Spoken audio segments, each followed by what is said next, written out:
This March, we are celebrating Women's History Month by examining the lives of women who've left marks on Southwest Virginia. Tonight, we start with a step back in time to the late 19th century when an ordinary mountain woman left behind an extraordinary legacy. Leanna Scicchetti introduces us to the story of Orlean Puckett and the hundreds of babies she brought into this world. What can we learn from a little log cabin standing the test of time? Or perhaps a few log cabins time has yet to reclaim. The more you learn, the more you want to find out. For Raleigh and Shelby Puckett, I think they would love it. There is much to learn about life, resilience, and family mysteries. We have had more fun doing this and meeting people and finding out these little tidbits, and it's just been a fun experience. We've had a great life. Tidbits of family history are dotted throughout these woods at the base of Groundhog Mountain in Patrick County, where Shelby and Raleigh's families have been born generation after generation, many of them delivered into this world by the hands of a woman they call Aunt Orlean Puckett. And she was just a tough woman, mountain woman that could survive anything, you know. She was just a pretty remarkable woman, I think. Orlean Puckett was born Orlean Hawks in Lambsburg, Virginia. As the story goes, her family Bible burned, so she never knew what year she was born or how to spell her name. Around age 16, she married John Puckett and moved with him to the base of Groundhog Mountain. Raleigh's family salvaged the tiny cabin in which she's said to have spent those early years of marriage before John was called away to war. This is the bonnet that she wore.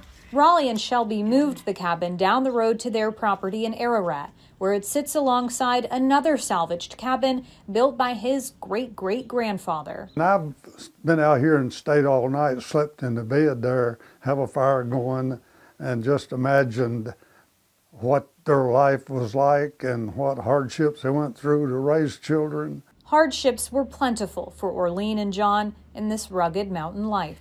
The first child is buried in this corner here. Orlean's first child, Julia Ann, died shortly after birth and was buried in a small family cemetery. Over the course of Orlean's life, Julia Ann's headstone would be joined by 19 others. Orlean is said to have had between 20 and 24 pregnancies. Not a single child survived. And to me, it's just more tangible evidence of what she went through. I mean, you walk, like you said, what's the impact? You walk here and look, and here are 20 babies that a woman has lost, a man has lost. Today, the family believes Orlean had a blood protein incompatibility that caused the miscarriage or death of her babies, but it didn't dampen her love for the people and the children around her. At some point in her life, Orlean took up the job of local midwife, sometimes traveling for miles and weeks at a time to bring life into the world. That, to me, is the story about her, is that spirit that she had, that resilience, that you could lose that many children, and again, have no earthly idea why this is happening to you. And yet, go back, and then they said she delivered thousands of babies in this area, and never lost a baby. None of them ever died. Today, a lone cabin sits next to the Blue Ridge Parkway to honor her legacy.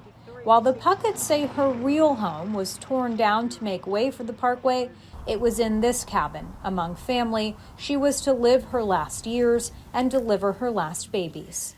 All right, here's John.